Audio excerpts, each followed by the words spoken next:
Good evening, brothers and sisters. This is Lawrence. It's my privilege to bring a word to you tonight, and I would like to just point out to you something I found quite interesting in terms of how Jesus regarded his word. And we will begin in the temptation narrative, and in Luke chapter 4, Jesus is challenged by the devil, and Jesus responds with, "It is written." And it's the end of the argument. Satan has no answer to that, and continues to try again, and Jesus again says, "It is written." And by that, Jesus is showing that it is the highest authority. There is no authority higher than his word, because he is the word. And so I take quite a lot of comfort in that. And it is oftentimes that I would be challenged, and then I would, in my heart, say, "It is written." And it does answer a lot of questions. And it also, I would like to share from you with in John chapter 5 from verse 30 to 40. The Pharisees are challenging Jesus, and he responds with, "I am able to do nothing from myself. Just as I hear, I judge, and my judgment is just, because I do not seek my own will, but the will of the one who sent me. If I testify about myself, my testimony is not true. There is another who testifies about me, and I know that the testimony which he testifies about me is true.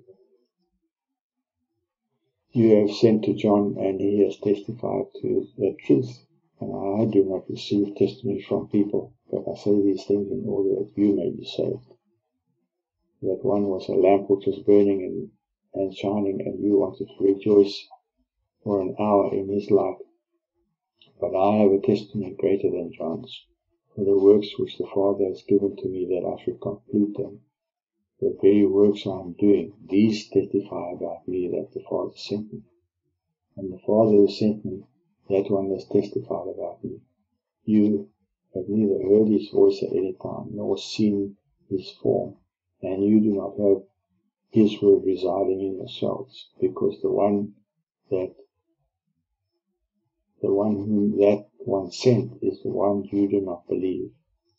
You search the scriptures because you think you have eternal life in them, and it is these that testify about me. Jesus tells them in verse 39 that the scriptures testify about him, and that's the truth. The Bible is the revelation of Jesus.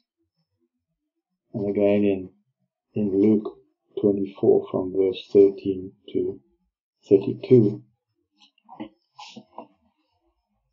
And behold, on that same day, two of them were traveling to a village named Emmaus, that was 60 stadia distant from Jerusalem.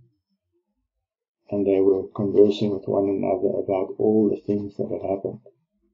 And it happened that while they were conversing and discussing, Jesus himself approached and began to go along with them. But their eyes were prevented from recognizing him.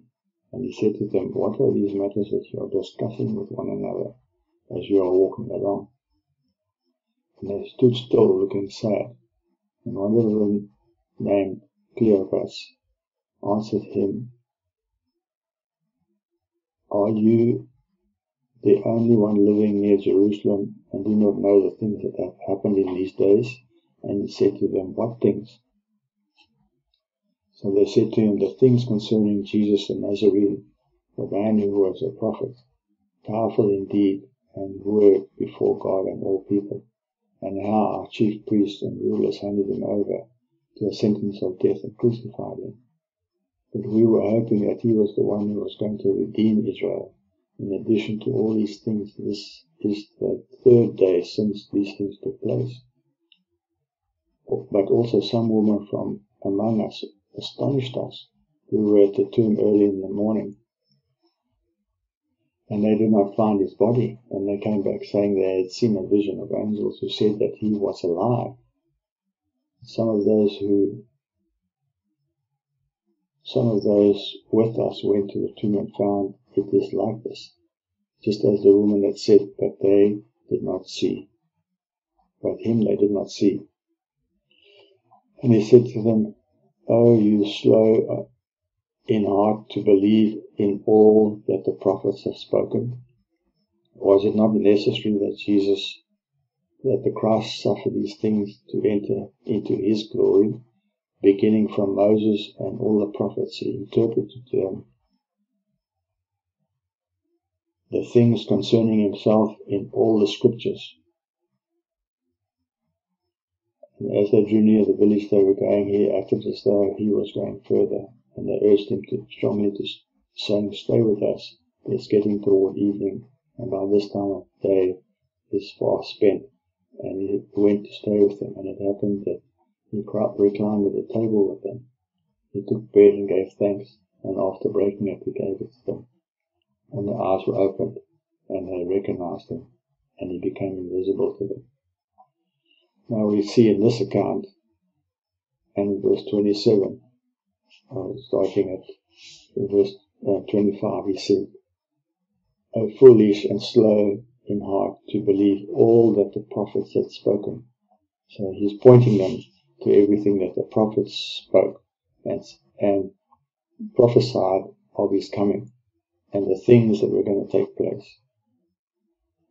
First one, in verse 27, he says, "And beginning from Moses and from all the prophets, he interpreted to them the things concerning himself in all the scriptures." And now here's another account where Jesus points to the scriptures to show himself. And this is what the scriptures do. So when you read in the Bible, don't consider it to be a long and boring book. Don't consider the Old Testament to be too tiresome to read. Let me encourage you that from the Genesis to Revelation, the book is about Jesus. It's not about us. It's not about anything else. It's about Jesus. And if you take the time to read through at least the Old Testament, and in light of the New Testament, you will find Jesus in every chapter. And so, please, brothers and sisters, take the time, spend the time in the Word, and you will be blessed. Amen.